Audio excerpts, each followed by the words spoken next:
Hai, salam Bapak saudara semua yang dikasihi Tuhan.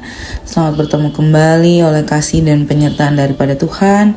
Saya senantiasa berharap di dalam Tuhan Bapak saudara semua dalam keadaan sehat walafiat dengan penuh rasa syukur kepada Tuhan.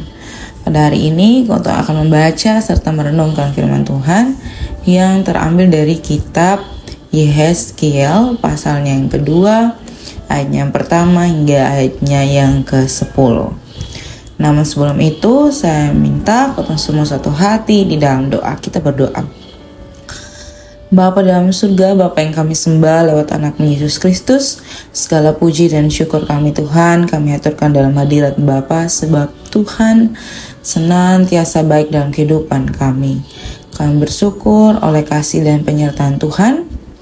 Kami boleh dibangunkan di pagi hari dengan tubuh sehat dan nyaman dan melaksanakan berbagai aktivitas kami Tuhan.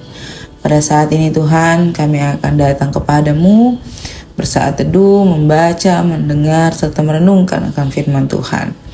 Kami memohon kepada Tuhan, biarlah apa yang kami baca, apa yang kami dengar, apa yang kami renungkan, semuanya itu boleh menjadi kekuatan dalam kehidupan kami. Mengampuni salah dan dosa kami Tuhan. Di dalam anak Yesus Kristus kami telah datang dan berdoa. Amin. Bapak, saudara semua yang dikasihi Tuhan, pembacaan kita dari kitab Yehezkiel pasal 2 ayat 1 hingga ayatnya yang ke-10. Di bawah perikop panggilan Yehezkiel. Firman-Nya kepadaku, hai anak manusia, bangunlah dan berdiri karena aku hendak berbicara dengan engkau. Sementara ia berbicara dengan aku, kembalilah rohku ke dalam aku. Dan ditegakkannya lah aku, kemudian aku mendengar dia yang berbicara dengan aku. Firman-Nya kepadaku, hai anak manusia, aku mengutus engkau kepada orang Israel, kepada bangsa pemberontak yang telah memberontak melawan aku. Mereka dan nenek moyang mereka telah mendurhakakan terhadap aku sampai hari ini juga. Kepada turunan inilah yang keras kepala dan tegar hati, aku mengutus engkau dan harus kau katakan kepada mereka, beginilah firman Tuhan Allah. Dengan baik mereka mendengarkan atau tidak, sebab mereka adalah kaum pemberontak. Mereka akan mengetahui bahwa seorang nabi ada di tengah-tengah mereka. Dan engkau, anak manusia, janganlah takut melihat mereka maupun mendengarkan kata-katanya. Biarpun engkau di tengah-tengah onak dan duri dan engkau tinggal dekat kalajengking, janganlah takut mendengarkan kata-kata mereka dan janganlah gentar melihat mukanya, sebab mereka adalah kaum pemberontak.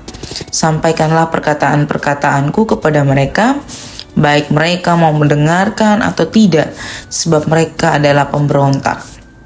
Dan engkau, anak manusia, dengarlah apa yang kufirmankan kepadamu. Janganlah memberontak seperti kaum pemberontak ini.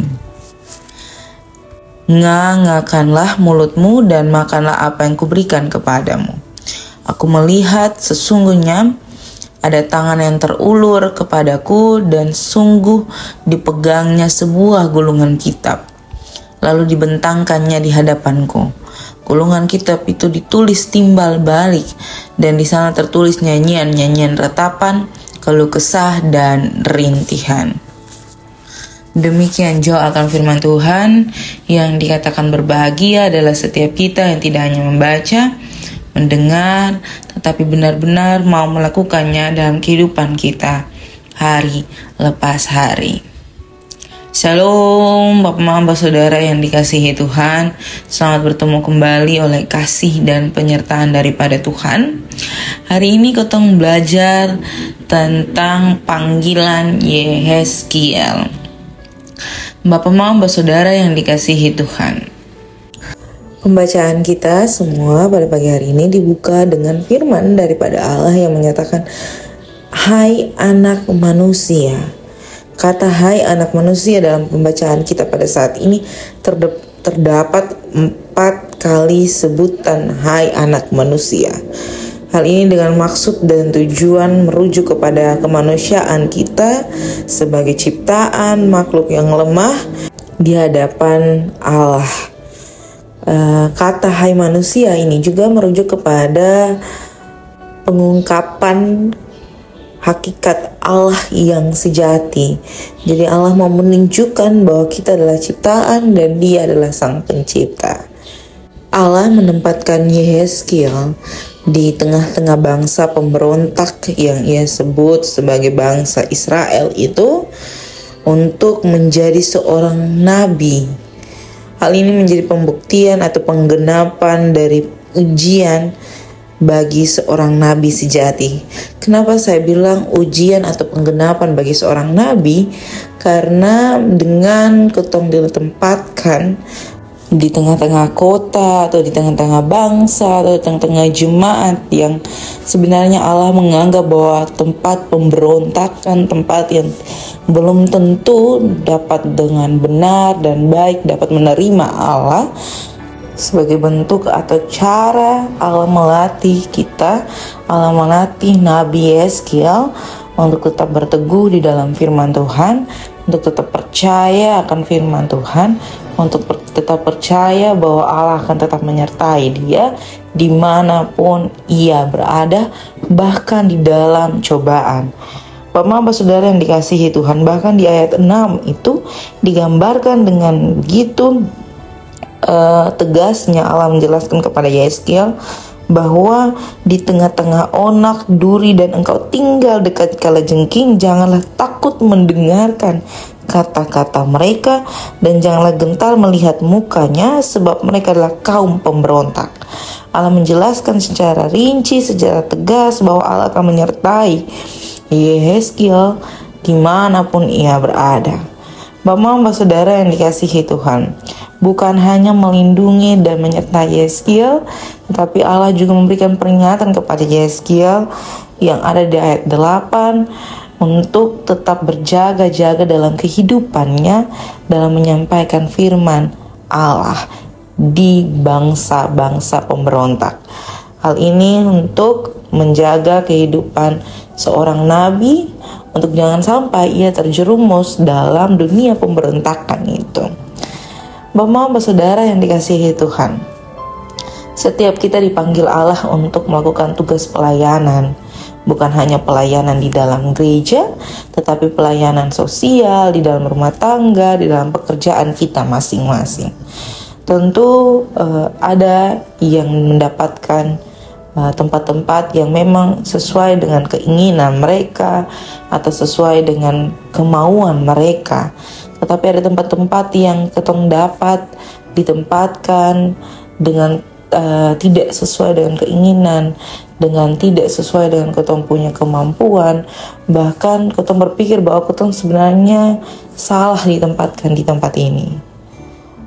Bapak, mama, saudara yang dikasihi Tuhan, pembacaan hari ini menjelaskan bagaimana setiap kita dipanggil Tuhan, ditempatkan dimanapun kita berada. Tuhan telah terlebih dahulu ada di sana. Tuhan telah memberkati setiap tempat yang akan kau tempati. Tuhan akan memberkati setiap pekerjaan yang kau kerjakan, di mana kau betul-betul percaya dan yakin bahwa dalam setiap langkah hidup kau dikuatkan oleh Roh Allah untuk melaksanakan tugas tanggung jawab kita. Walaupun itu di tengah-tengah tempat yang benar-benar tidak kondusif bagi kita, tempat yang tidak dapat menolong kita, tetapi Allah mau bilang kita bahwa Ia ada, Dia akan menolong kita dengan caranya. Itu yang pertama. Yang kedua, mengingat bahwa Allah mengingatkan Yehezkiel bukan berarti hanya Yehezkiel saja, tetapi juga kepada kita.